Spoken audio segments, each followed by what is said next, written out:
कि छूटी गई जन्म नगरिया बाबुल ने करी रे पीरे आत।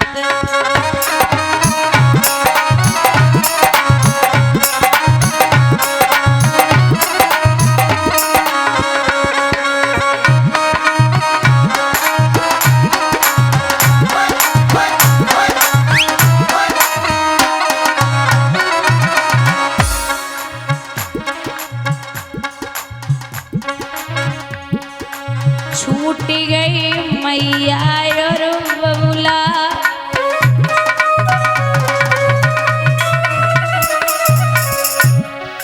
छूट गो छोटो सो भैया पापा ने करी रे पीले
गौरी माँ के पूजन के लिए पहुंची। रथ खड़ा था, सहेलियां साथ में हैं। गौरी माँ का पूजन करके रुक्मणी आगे बढ़ी।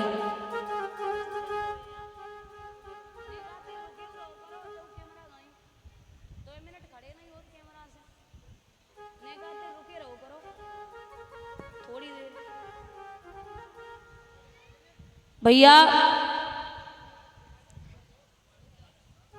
यहाँ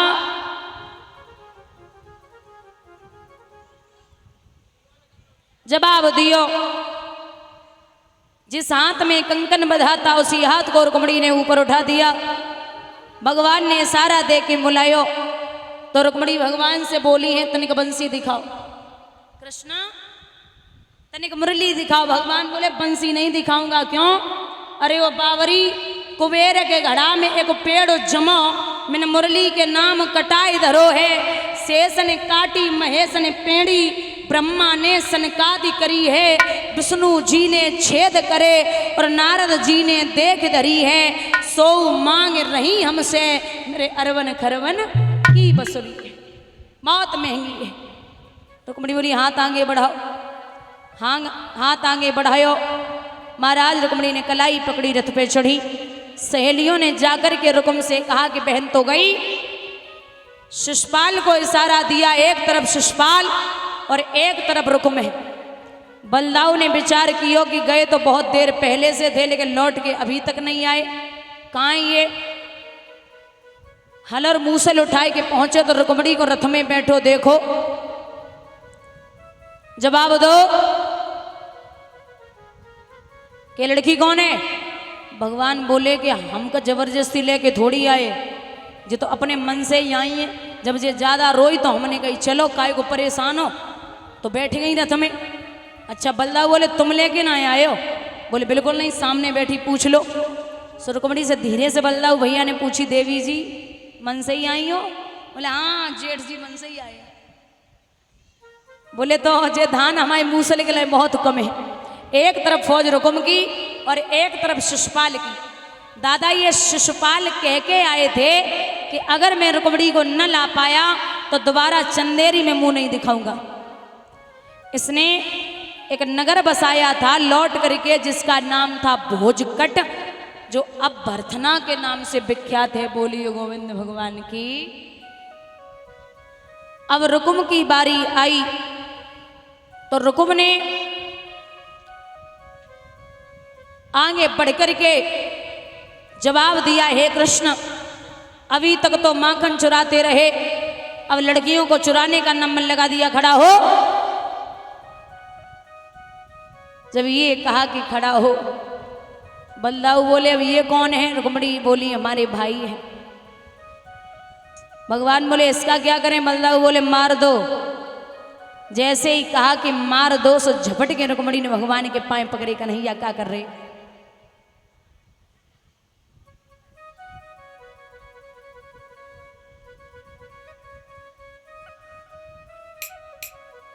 कृष्ण क्या कर रहे हो? बोले क्यों? जवाब दिया कि बेचारा है, बंधुआ भी है, ये नाथ तुम्हारा चेहरा है और बूढ़े बाप की निशानी है, मत मारो भाई मेरा है। अगर आपने भैया पे हाथ उठा दिया तो जीवन पर्यंत तक मैं अपने मायके का मुंह नहीं देख पाऊंगी। और बोलेंगे सभी कि मायके में जब आऊंगी तो सभी कहेंगे कि शादी में भैया को मरवा के चली गई, इसलिए कृष्ण भैया पे हाथ मत उठाना। छोड़ दिया। जब छोड़ा है रुकुम को तो भगवान कृष्ण और बलदाऊ भैया वहां से रुक्मणी को लेकर के आए हैं। बड़े विधि विधान के साथ में भगवान का पहला विवाह द्वारिका नगरी में रुक्मणी से हुआ है। बोलिए वृंदावन बिहारी लाल की। पहला विवाह भगवान का रुक्मणी से हुआ। दूसरा विवाह सत्राजित यदुवंश में था एक परम सुजान, करता था वो नित्य प्रतिदिन सूर्य देव का ध्यान।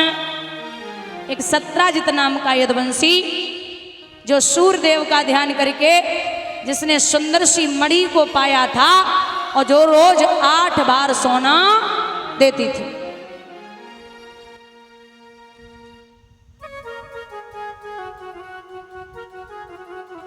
एक दिन ये सत्राजित विचार करते हैं कि ये रोज मणि 8 बार सोना देती है, किसी को पता भी नहीं है, तो कृष्ण को तो दिखाना चाहिए। तो कृष्ण को दिखाने के लिए सत्राजित उस मणि को अपने गले में धारण करके निकले। जाकर के जब पहुंचे तो देवताओं को, यादवों को, यदुवंशियों को लगा कि सूर्य भगवान आ रहे।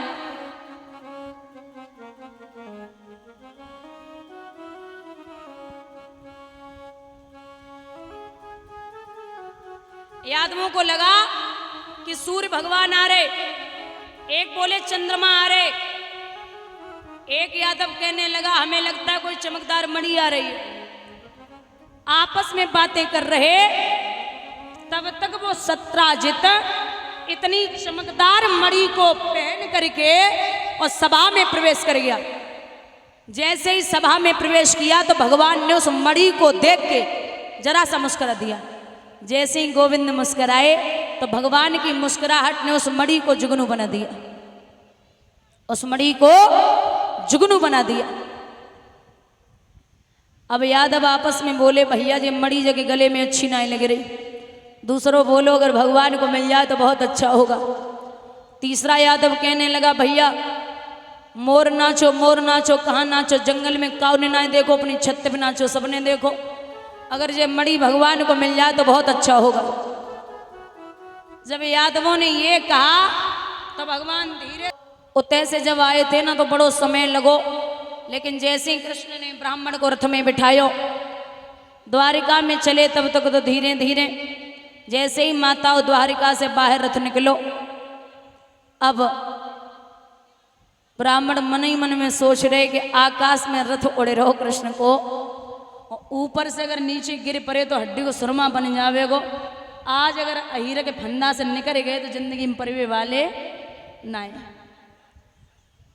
पहुंचे हैं, जाए के बोले कि देवी जल्दी तैयार हो, वो भी आए हैं आपके मंदिर के पीछे रथ खड़ा है, आप पहुंचो। रुक्मिणी सज धज के तैयार होके निकली। मैया के गले में मैया डाल के रुक्मिणी बड़ी रोई। जब रोई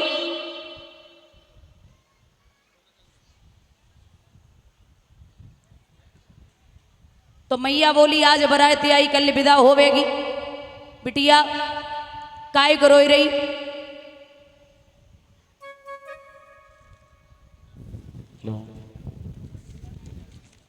और ये नंदू यादव जी ग्वालियर से आए हुए, ये दीदी का समस्त स्टाफ का सम्मान करके गए हैं। और ये नीले से यादव बराबर से आए हुए 1000 रुपये से दीदी को सम्मानित कर रहे हैं और 100 रुपये से समस्त स्टाफ को सम्मानित कर रहे हैं। कामना करते हैं सुख शांति समृद्धि प्राप्त होती रहे। भैया यहाँ जब रुक्मिणी रोई है तो मैया ने बड़ो समझायो बेटी मत रोवे। तो रुक्मिणी बोली जे ही समझ ले मैया बेटी आज भी जा रही है।